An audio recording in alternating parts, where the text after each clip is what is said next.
Prologue? A spark in the void. The stars burned cold and indifferent above the galactic hegemony's Grand Council chamber, a vast obsidian-walled sanctum carved into the heart of a hollowed-out asteroid orbiting the Zalaxian homeworld. Bioluminescent, vines pulsed faintly along the walls, casting a dim blue glow that danced across the faces, or what passed for faces, of the 7 most powerful beings in the known universe. The air thrummed with the low hum of alien machinery and the faint acrid tang of pheromones, a silent language of power and unease. Admiral Vexthor, supreme commander of the Zalaxian Empire's armada, stood at the head of the crescent-shaped council table, his 6 eye stalks quivering with what his species might call dread, but which any human would recognize as raw, unfiltered horror. His iridescent skin, usually a regal purple, flickered with streaks of sickly mauve. His tentacles, each tipped, with a razor-sharp barb, coiled tightly against his torso, betraying the tension that gripped him. "Are you absolutely certain they said that?" Vexthor's voice, modulated through a translator implant, carried a tremor that made the chamber's air feel heavier. Lieutenant Krill, his aide, shifted nervously on spindly, chitinous legs, his exoskeleton clicking like a metronome in the silence. "Yes, sir," Krill replied, his mandibles twitching.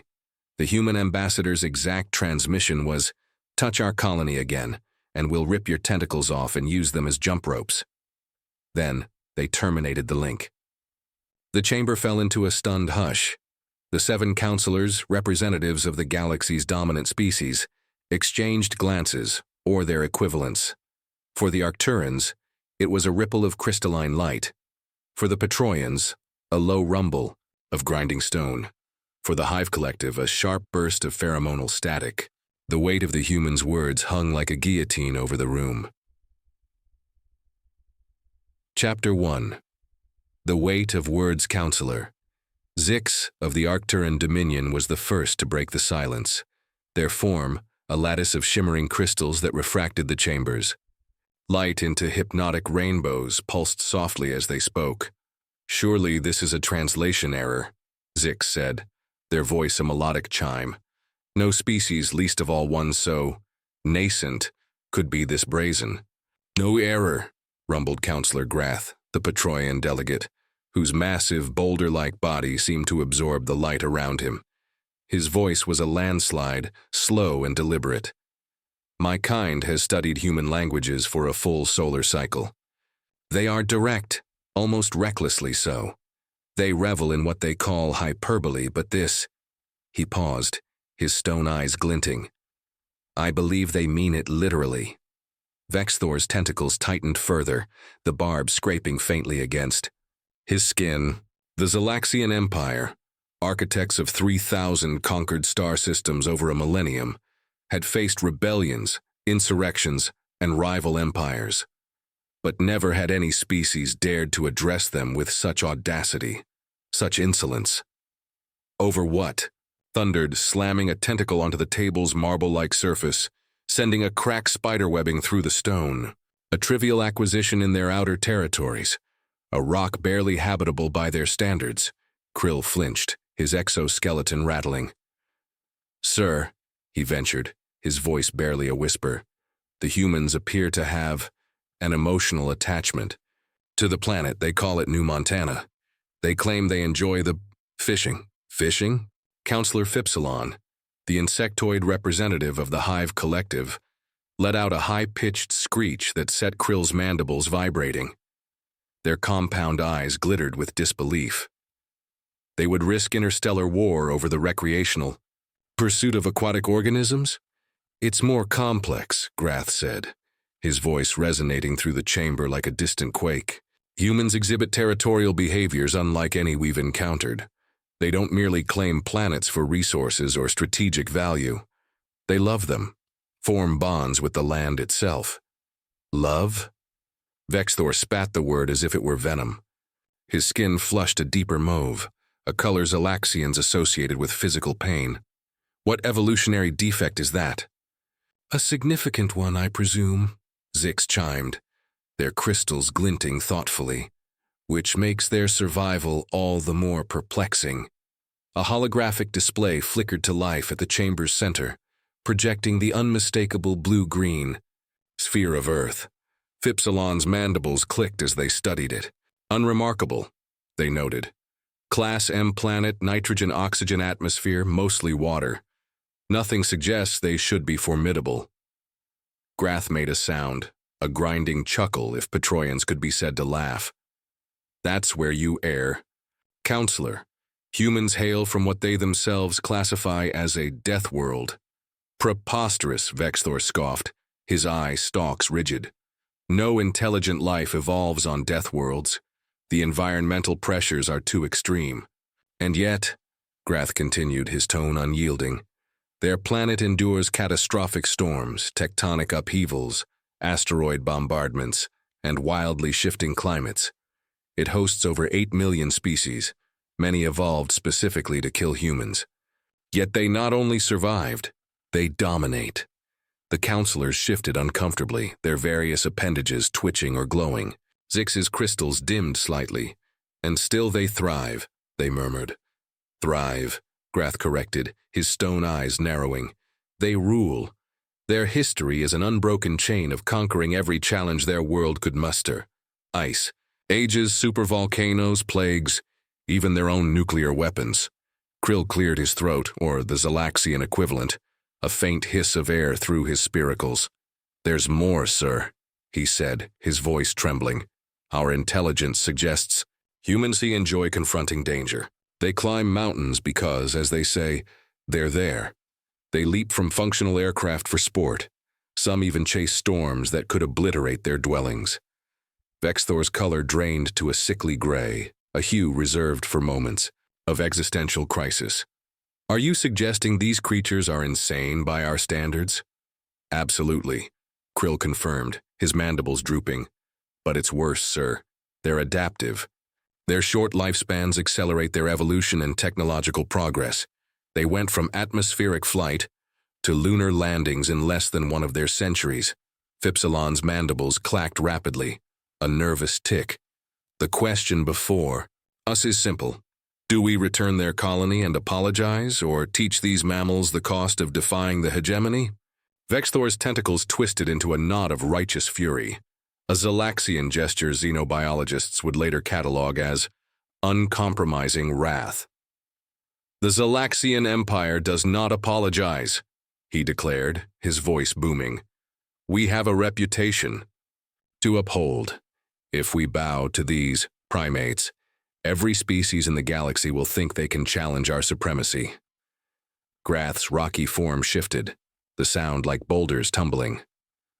Admiral, with respect, review the classified intelligence, human warfare before deciding. Vexthor's eye stalks swiveled sharply. What could be impressive about primitives who've barely ventured beyond their star system? The chamber darkened as Grath activated his data terminal. A series of holographic images flickered across the display. Ancient human battles with swords and spears, mechanized wars with tanks and planes, and modern conflicts with drones and energy weapons. These creatures, Grath explained, invented over 100 ways to kill each other before discovering electricity. The images shifted to humans fighting in every conceivable environment: scorching deserts, frozen tundras, dense jungles, urban ruins. They can fight anywhere, Grath continued. They train warriors for every terrain. Some survive weeks on minimal supplies. Others, called snipers, eliminate targets from distances their prey can't even see. They are terrifyingly prescient. Surely their technology can't match our quantum weaponry or faster-than-light drives, Fipsilon protested, their voice shrill. Krill coughed again. That's the problem, Counselor. Humans don't fight conventionally. Against superior foes they adapt, using guerrilla tactics, sabotage, even suicide attacks if necessary. Suicide attacks? Vexthor's eye stalks went rigid, his color now a ghostly white. They would sacrifice themselves willingly? They glorify it, Grath said, his voice heavy. They have epics about last stands, where warriors fought to the death against impossible odds to protect their land or ideals. The chamber grew silent, the weight of Grath's words sinking in. Krill hesitated, then added, "There's one more thing. Humans have a saying our analysts find disturbing. When facing overwhelming odds, they don't surrender. They say, 'Hold my beer.'" Beer? Zix's crystals pulsed with confusion. "A mild poison they consume for pleasure," Grath explained. "The phrase means, 'Watch me do something. So reckless and dangerous you won't believe it's possible.'" Vexthor's tentacles drooped, his color now an unhealthy gray. "So if we escalate, they'll respond with disproportionate creative violence?" "Yes," Grath confirmed. "Their history is littered with examples of technologically inferior human forces defeating superior adversaries through sheer determination and unorthodox tactics." Vexthor's analytical mind churned, grappling with the implications. "Then what do you suggest, Counselor? We cannot simply return the colony and admit defeat." A new voice cut through the chamber, sharp and human. "Actually, that's exactly what you're going to do." Chapter 2. The human gambit. All eyes, or sensory appendages, turned to the chamber's entrance. A human woman strode in, her steps confident, her dark uniform unadorned save for a small insignia, Earth's crescent moon cradling an olive branch. Her presence was a violation of every protocol, yet she carried herself as if she owned the room. Ambassador Elena Frost, her name whispered among the counselors, was a figure both enigmatic and unnerving, a diplomat with the steel of a warrior. "Ambassador Frost," Grath acknowledged, his stone form dipping in what passed for a Petroian nod. "We were just discussing your transmission to Admiral Vexthor." "I figured," Frost replied, her voice calm but edged with iron. Without invitation, she took a seat at the council table, a breach that made Phipsilon's antennae twitch violently. "You have no authority to enter uninvited," Vexthor hissed, regaining some of his imperial composure. Frost's smile was sharp, her green eyes glinting like polished jade. "Funny thing about authority, Admiral. It only exists when everyone agrees it does, kind of like your claim to New Montana." She tossed a small, sleek device onto the table.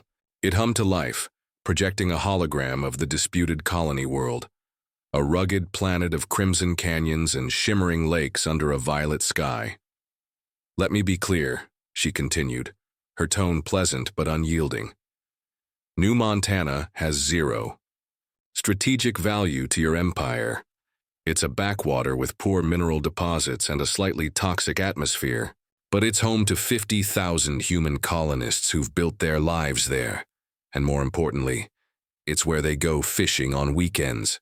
The word fishing hung in the air like an alien concept. Vexthor's eye stalks quivered with indignation. "That territory lies within the expansion zone granted to the Zalaxian Empire by this very council," he protested. "Paperwork mistake," Frost said with a dismissive wave, as if swatting away a fly. "Happens all the time in bureaucracies. Easy to fix." "You cannot simply," Vexthor began, but Frost cut him off, her voice slicing through his. "Oh, but I can. Because here's what happens if you don't return our colony and compensate the families of the 12 settlers your pacification force killed." She tapped the device and the hologram shifted to show a series of Zalaxian mining outposts near the border of human space, hulking structures of organic metal glowing faintly against the void.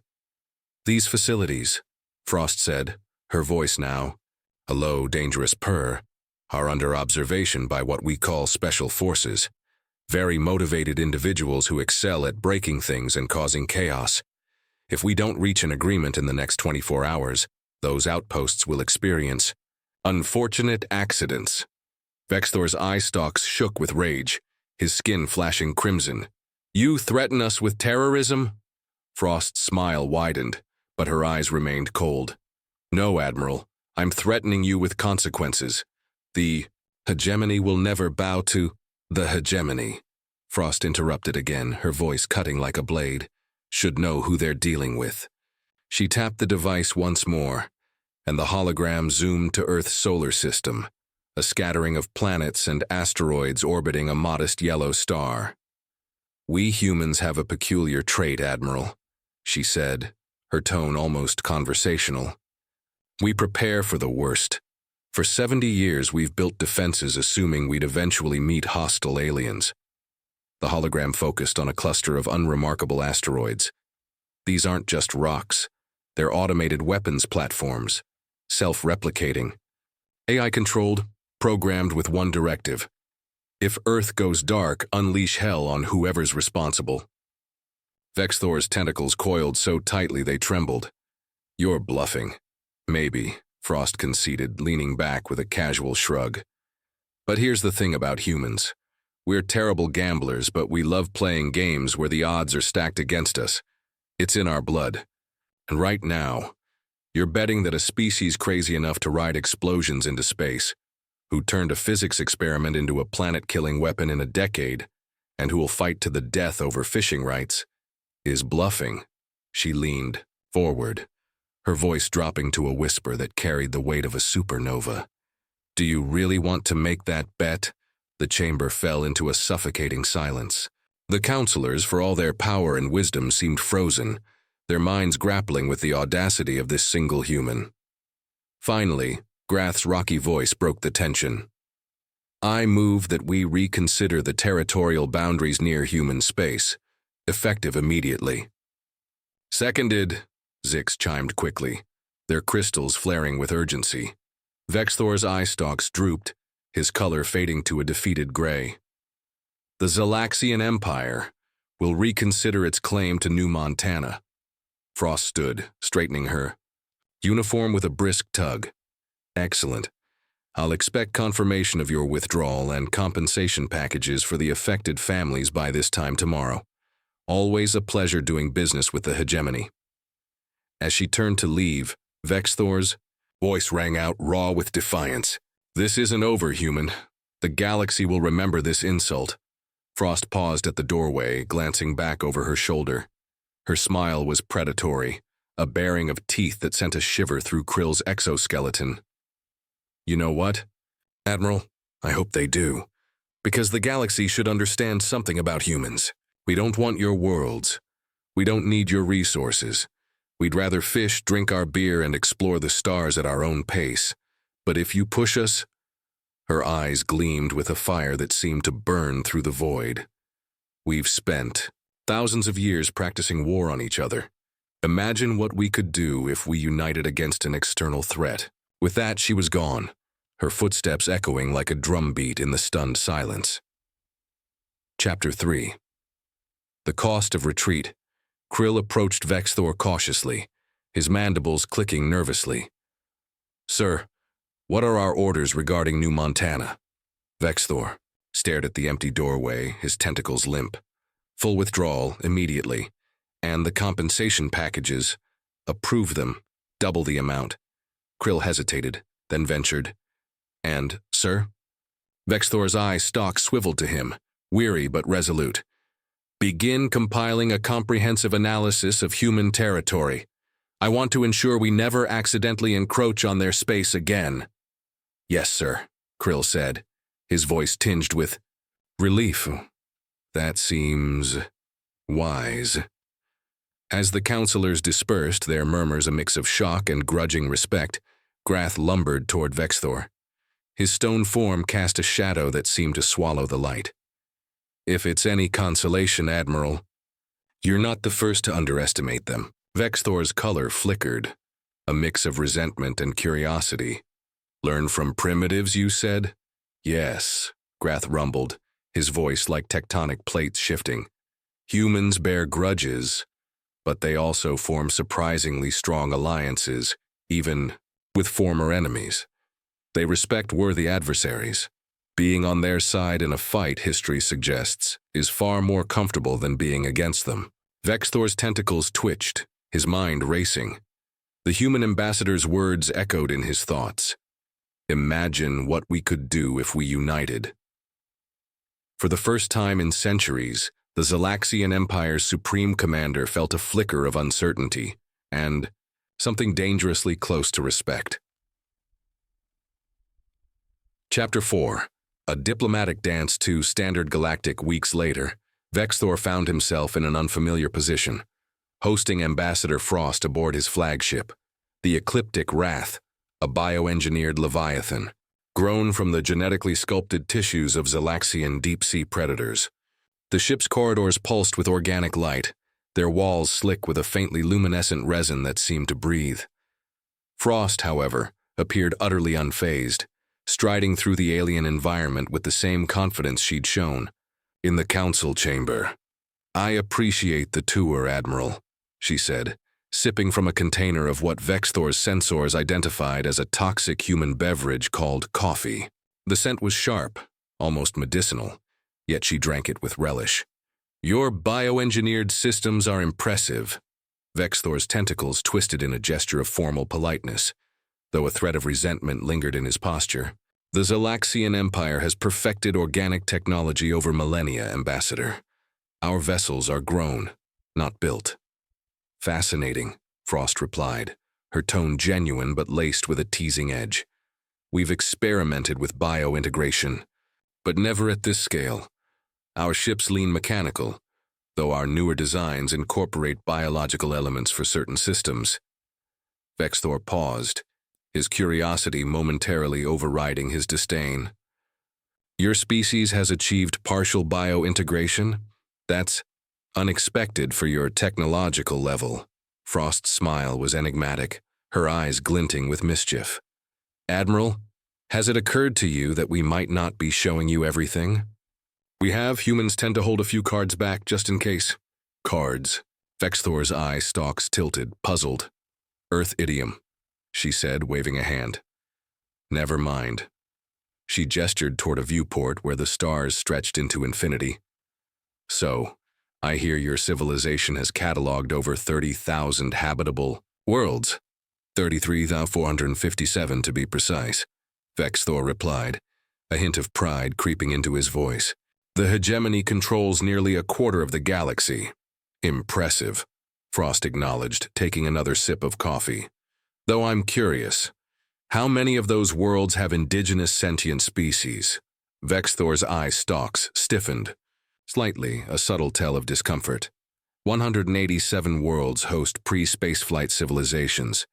They are under hegemony protection and observation. "Protection?" Frost repeated, her tone neutral but her eyes sharp. "Like New Montana was?" Vexthor's skin flushed a deep purple, a Zalaxian sign of embarrassment. "That was an unfortunate misunderstanding," he said stiffly. "Of course," Frost agreed, though her tone suggested skepticism.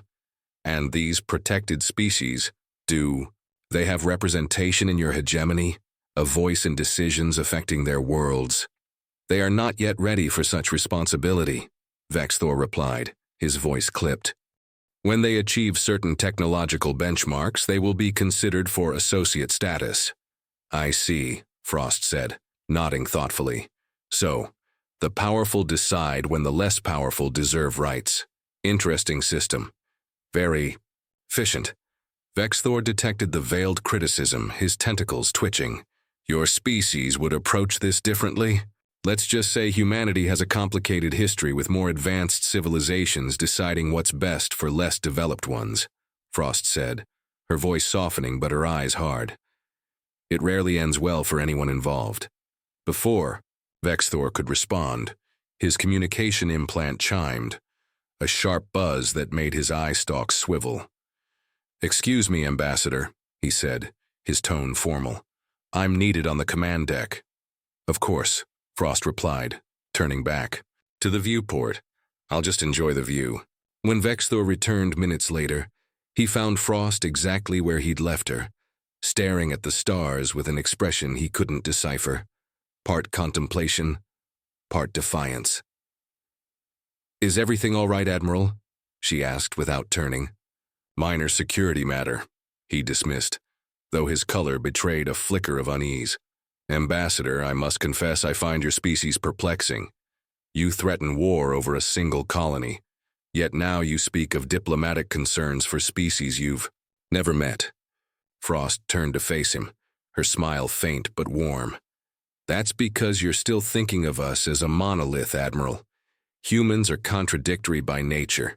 We're capable of tremendous violence and surprising compassion, sometimes in the same individual, often in the same day. That seems inefficient from an evolutionary standpoint, Vexthor said, his tone curious rather than critical.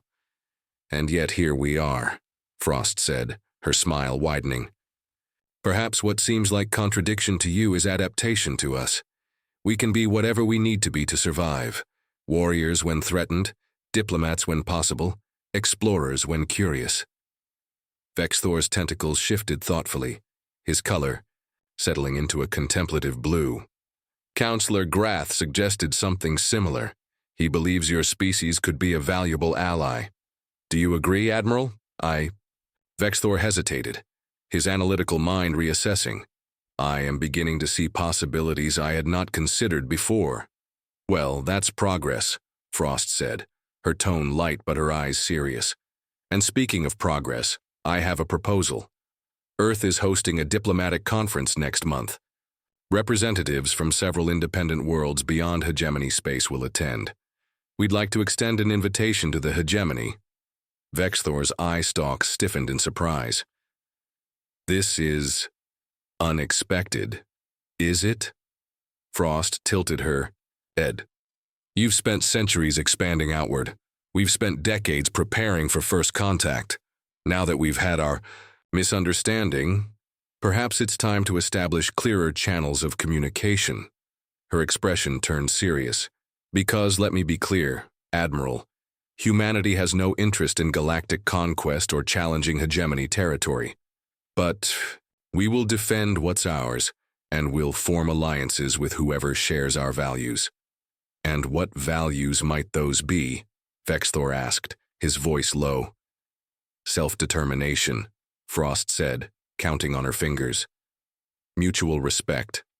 And the radical notion that being technologically advanced doesn't make one species superior to another. She held his gaze unflinching. Do you think the hegemony could work within such a framework? Vexthor was silent for a long moment, his mind racing. Finally, he said, I cannot speak for the entire hegemony, but I believe this conference merits consideration. Excellent, Frost replied, her smile returning. I'll send the formal invitation through diplomatic channels. And Admiral, bring your appetite. We humans consider sharing food an essential part of diplomacy. Is this the beer your soldiers mentioned? Vexthor asked, his tone wary. Frost laughed, a sound that Vexthor found oddly disarming.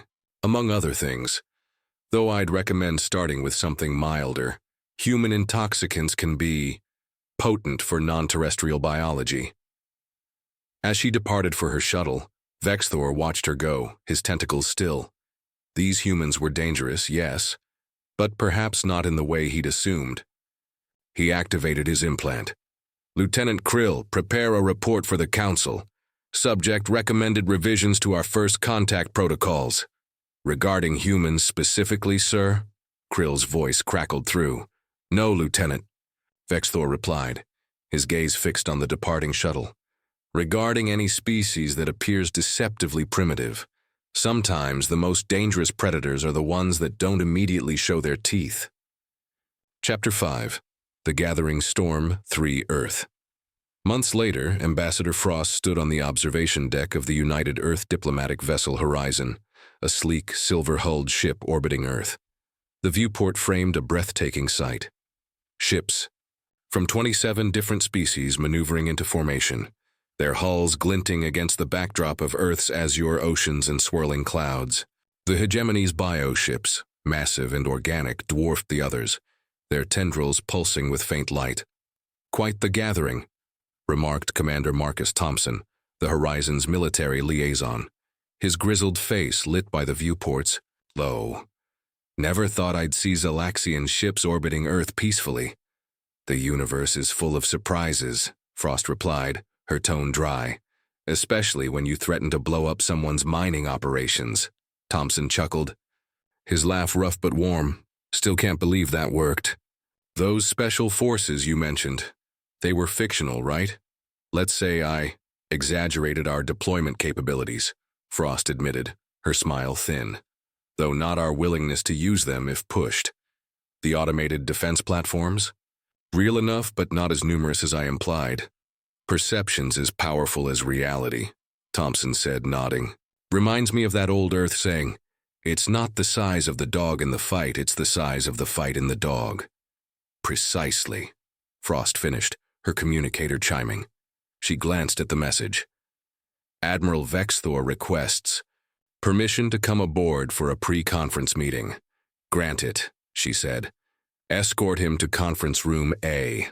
Hosting the guy who nearly started a war, Thompson remarked, shaking his head. Diplomatic life's got its ironies. More than you know, Frost said, straightening her uniform. Vexthor and I have an understanding of sorts. He's rational once you get past the imperial arrogance.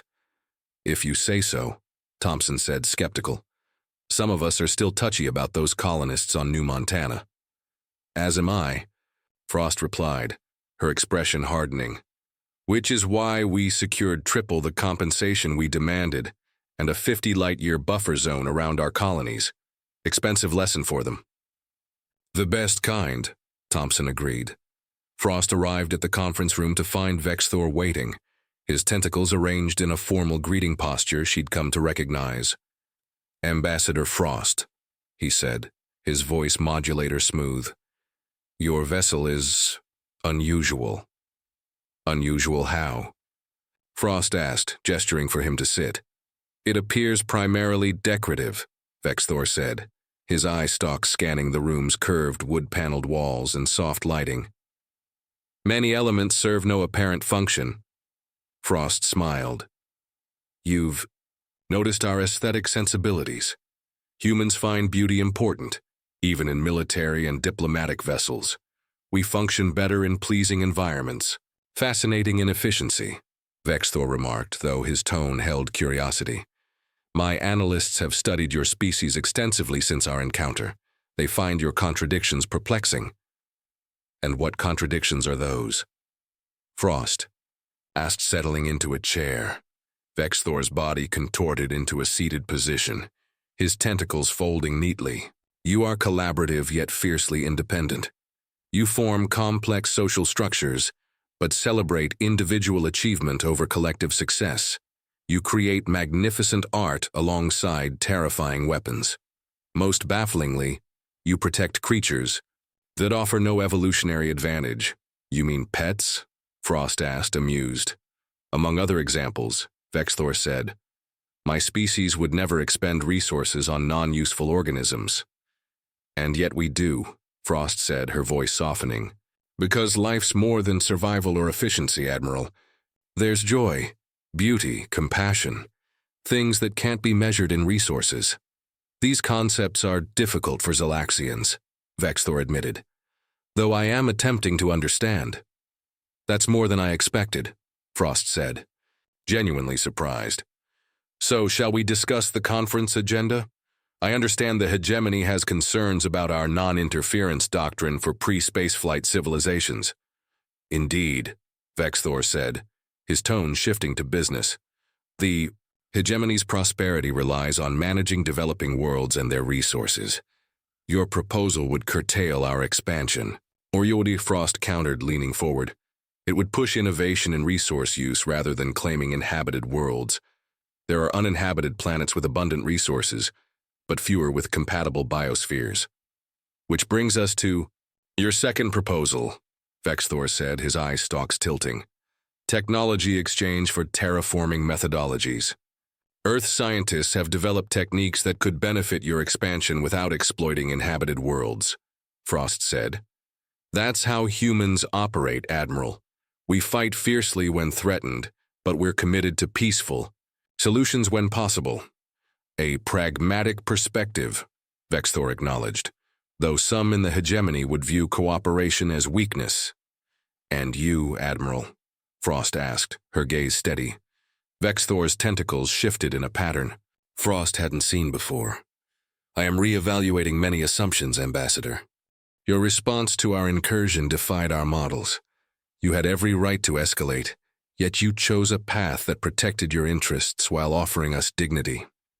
We've had enough war to know it's rarely the best solution, Frost said, quietly, though we'll fight if we must. Of that, I have no doubt, Vexthor replied. Their conversation was interrupted by a communication alert.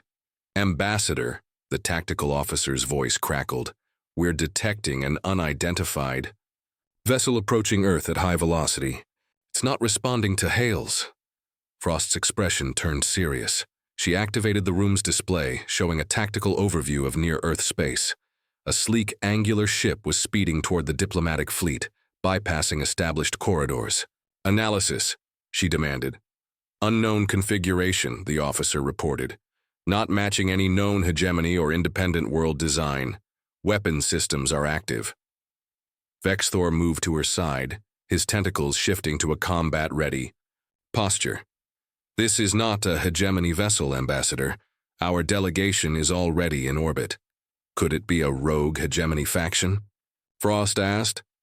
"Unlikely," Vexthor said, his eye stalks focused on the display. "All hegemony activities in this sector were suspended for the conference." The officer's voice returned. "The vessel is ignoring warnings and continues on. Approach. Defense protocols will engage in 30 seconds unless countermanded." Frost glanced at Vexthor, her jaw tight. "If this is a test—" "It is not," Vexthor interrupted, his tone firm. "But whoever they are, they mean to disrupt our efforts." Frost made a snap decision. "Tactical, hold automated defenses. Bring point defense systems to ready status and patch me through to all diplomatic vessels." The display flickered as it connected to the fleet. "Attention all delegations," Frost broadcast. "We have an unknown vessel approaching in violation of protocols. Earth's defense systems are activating as a precaution.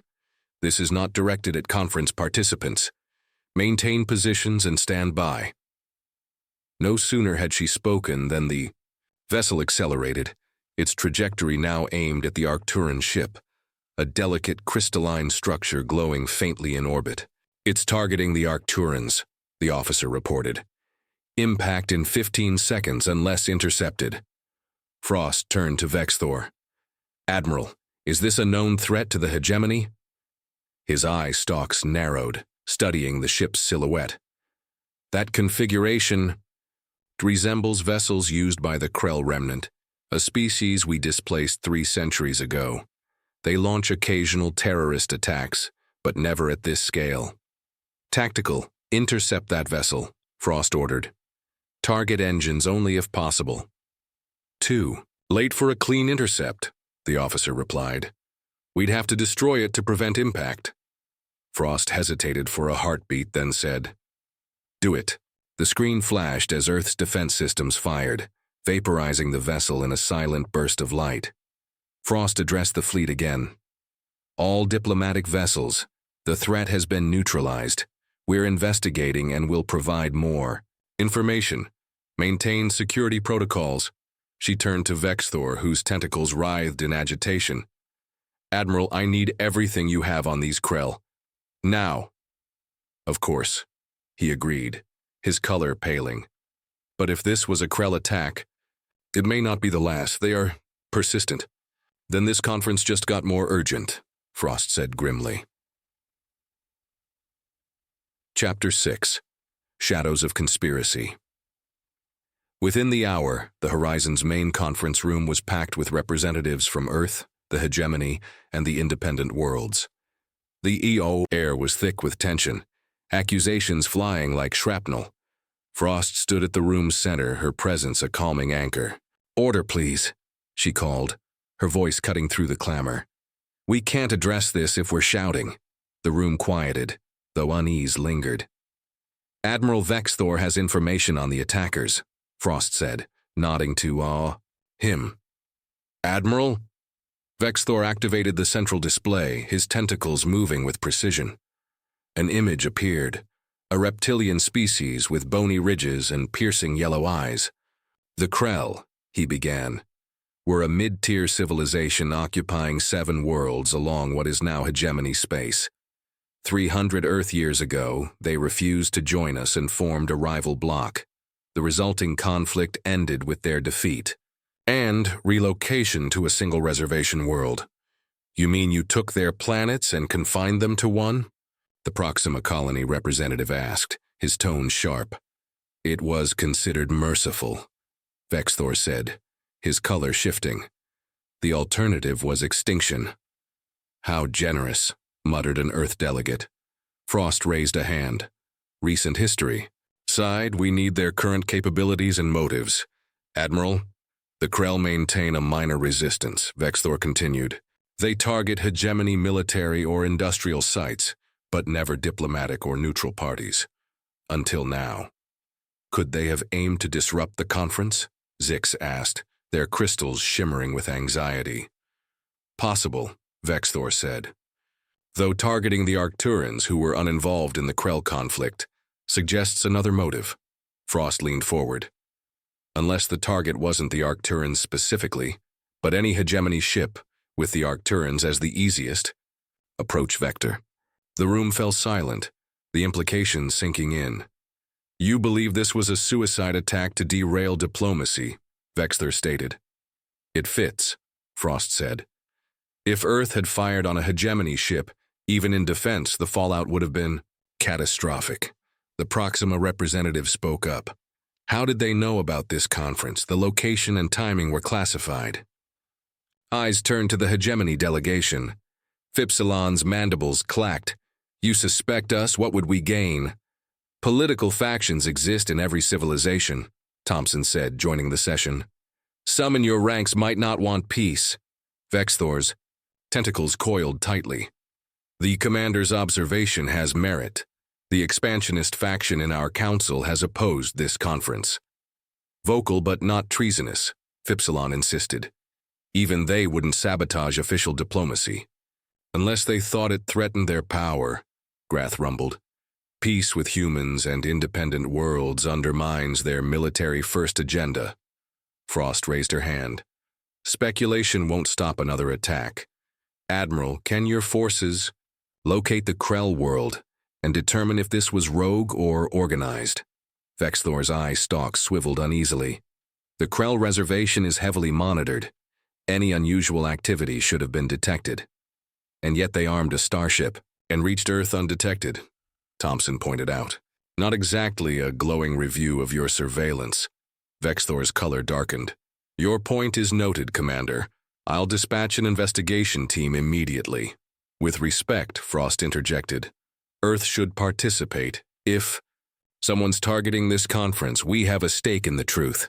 Murmurs of agreement rippled from the independent worlds. This is irregular, Phipsilon protested. Hegemony security is internal. It stopped being internal when they attacked Earth orbit, Frost said firmly. We work together, or every delegation here will question your ability to ensure their safety. Vexthor and Phipsilon exchanged glances. Very well, Vexthor said. A joint team, but Earth's representatives are observers only. Partners, Frost corrected. Equal access to information. After a tense pause, Vexthor's tentacles relaxed. Partners, then. The Council will not be pleased. Progress often requires discomfort, Frost said, addressing the room. I propose we continue the conference with enhanced security. Giving in to intimidation serves the attackers. The meeting dissolved, delegations returning to their ships under tightened protocols. Frost stayed behind with Thompson and a small security team. The hegemony will stonewall us, Thompson warned. Probably, Frost agreed. But their obstruction will reveal something. Besides, I think Vexthor is starting to see the value of cooperation. You trust him? Thompson asked, skeptical. Trust is a strong word, Frost said, activating her secure comm. I think he's pragmatic enough to adapt, which is why I've dispatched our own recon team to gather independent intelligence. Thompson raised an eyebrow. Without telling Vexthor? That'll strain your partnership. Only if he finds out, Frost said, unapologetic.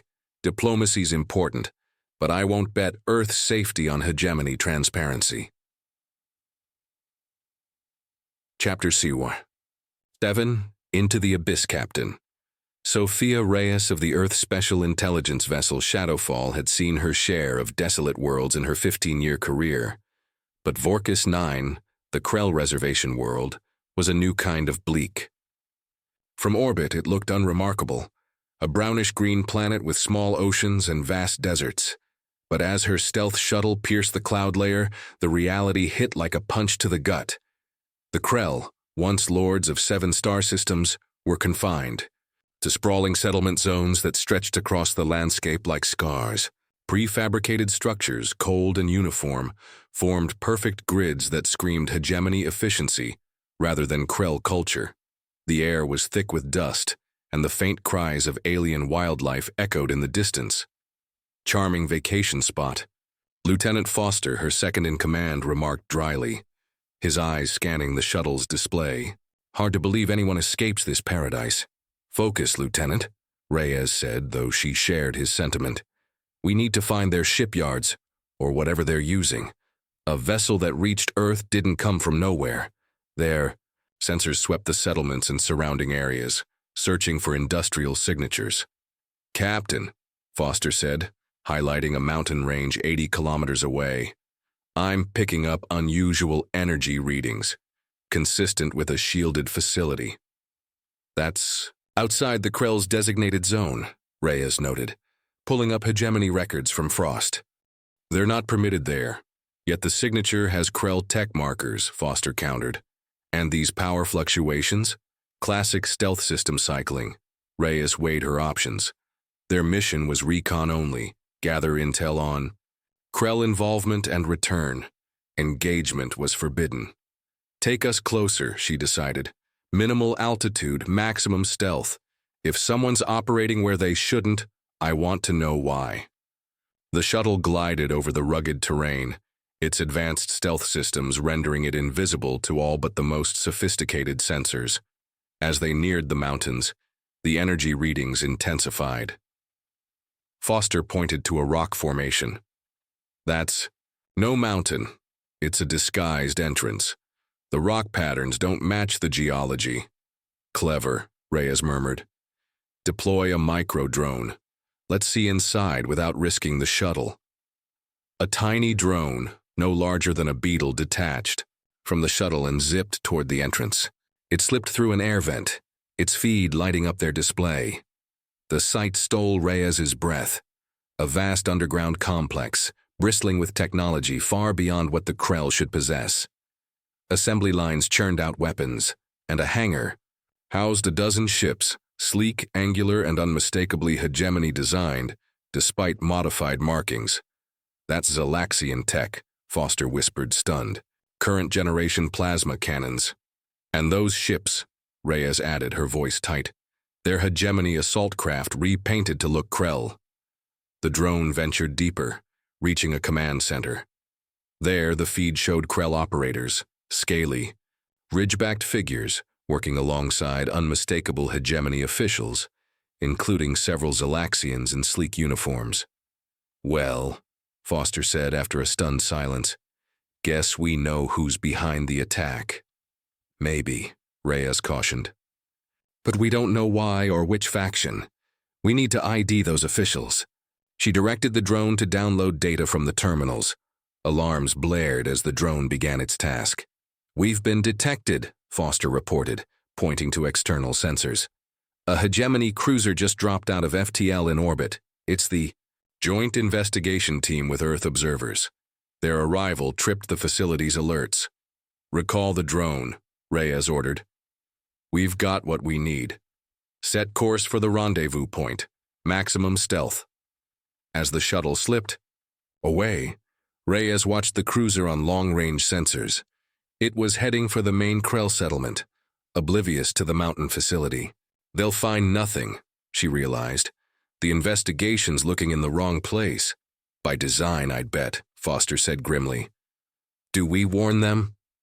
Negative, Reyes said. We deliver this to Frost directly. If we tip our hand, they'll destroy the evidence. As they accelerated toward their extraction point, Reyes felt a chill. This wasn't a simple terrorist plot. It was a conspiracy woven into the hegemony's core, and Earth was caught in the crossfire. Chapter 8. The unveiling back on the horizon. Frost was navigating the conference's opening session when her secure communicator buzzed with Reyes's Priority signal. Excusing herself, she slipped into a private chamber.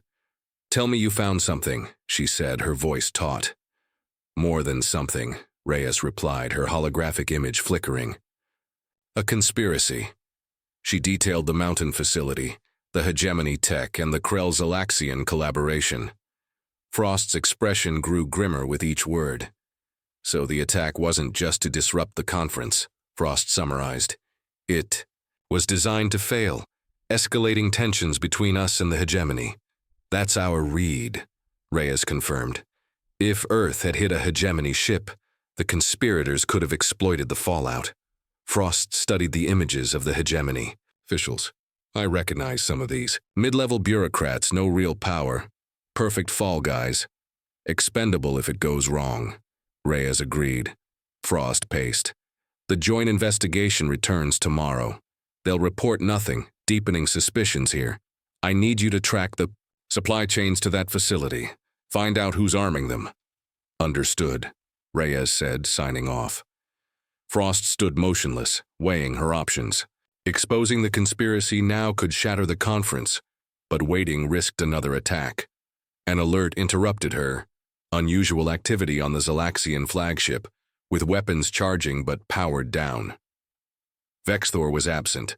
Called to his ship, she returned to the conference chamber, where debates raged over trade routes. Leaning toward Grath, she whispered, "Where's Vexthor?" "Urgent communication," Grath rumbled. He seemed disturbed. The doors slid open and Vexthor entered, his color cycling through purple and blue, emotional turmoil. He approached. "Frost," his voice modulator set to private. "Ambassador, we need to speak. Now." In a small antechamber, Vexthor's tentacles twisted in a pattern of anger and distress. "Your vessel deployed a stealth craft to the Krell world," he said flatly, "in violation of our joint investigation agreement." Frost kept her composure. "I'm not aware of any such deployment, Admiral." "Please," Vexthor cut in, his color deepening to indigo. "Do not insult us both. Your craft was detected leaving the Krell system as our team arrived. Your stealth tech is impressive, but not flawless." Frost weighed her options. Denial would erode trust. "Very well," she said. "Earth conducted reconnaissance. Given the attack, I felt it prudent to gather independent intelligence." "And did you find what you sought?" Vexthor's eye stalks bored into her. "I think you know," Frost said, "or we wouldn't be here. A hegemony black site arming the Krell who attacked us." "It is not a hegemony facility," Vexthor said emphatically. "Not an authorized one." "Then whose?" Frost pressed. "The expansionist faction," Vexthor said, his voice low. "My sources confirm it. They've built power covertly, outside official channels. The attack was meant to derail our diplomacy and reignite conflict." Frost studied him. "Why tell me? Exposing your own corruption to an outsider breaks every protocol." "Because," Vexthor said, his modulator barely audible, "the expansionists have infiltrated our highest levels, including my command. If this is exposed internally, the evidence and those who found it will vanish, including you," Frost realized. "And possibly Earth," Vexthor said. "If they achieve military dominance." Frost's mind raced. Months ago, this being had planned her species' subjugation. Now he sought her aid. "What are you proposing?" "A dangerous gambit," Vexthor said. "We exposed the conspiracy publicly during the conference, with evidence neither of us could present alone. The expansionists will retaliate, so we'll need allies ready to act."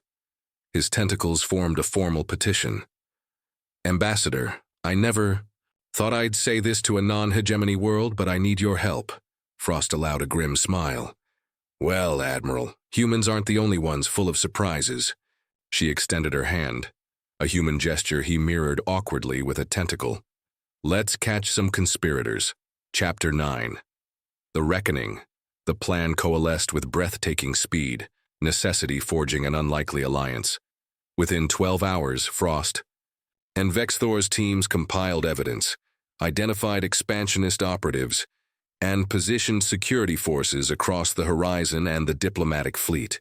The expansionist cruiser Dominant, commanded by a known sympathizer, was a looming threat. "This'd be easier if we could just arrest them," Thompson grumbled, reviewing security plans. "And tip them off before we've got the full network?" Frost shook her head. "We need to expose everyone, not just the agents here." Vexthor highlighted the Dominant on a holographic display. "Its commander may attempt military action when we act." "Let him try," Thompson said, his confidence shaken. "Our defense grid's online and we've reinforced our orbital platforms quietly. The goal is to avoid combat," Frost reminded him. "The expansionists want war, we deny them that." "Indeed," Vexthor agreed. "Our announcement must sync with security actions on their vessels." Frost activated her display. "One more thing. Captain Reyes found something disturbing about the Krell. Images showed genetically altered Krell, their aggression enhanced, their minds bent to obedience. They're not willing participants, they're victims." Vexthor's color paled. "Such modifications are forbidden under hegemony law." "Another crime for the list," Thompson said. "But it means the Krell as a species aren't the enemy." "That could sway moderate counselors," Vexthor said, his tentacles thoughtful. "Abusing a protected species violates our principles." "That's what I'm counting on," Frost said. "Let's review the sequence." The next day, the conference reconvened, the air crackling with anticipation. Frost requested the floor before the agenda began. "Distinguished representatives," she said, her voice steady. "Yesterday's attack was attributed to Krell extremists. Today, I must tell you that was incomplete." A hologram flared above the chamber, showing the mountain facility, the altered Krell, and hegemony officials.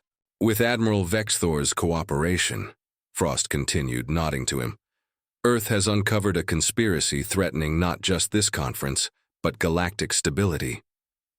Vexthor stepped forward. "This is an unauthorized military installation on the Krell world, operated by hegemony elements in violation of our laws." The chamber erupted in shock. Expansionist delegates rose, alarmed. "Security execute containment," Frost said into her communicator.